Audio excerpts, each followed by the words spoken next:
إوا شوفوا معايا الطريقة ديال الخطاب ما بين محمد السادس وتبون.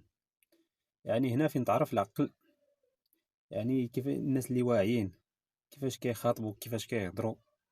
اما راه تبون راه كيهضرها بالعشوائيه. يعني نتوما شوفوا وحكموا. وإذا أصبح ملك المغرب غير مقتنع بالطريقة التي تمارس بها السياسة ولا يثق في عدد من السياسيين، فماذا يبقى للشعب؟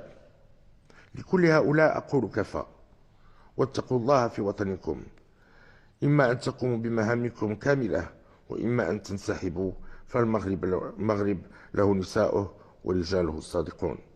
انتم كيف ما شفتوا معايا خطاب ديال محمد السادس، حنا دابا غادي ندوزو للخطاب ديال تبون.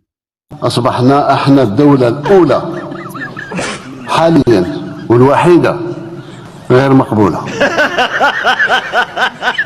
شعب اللي فيه جزء منهم يجبد الزاور عليه فقط ويخمم غير في نفسه ما يمشيش بعيد. راني عارف الكلام اللي يقول فيه ما يعجبش الناس.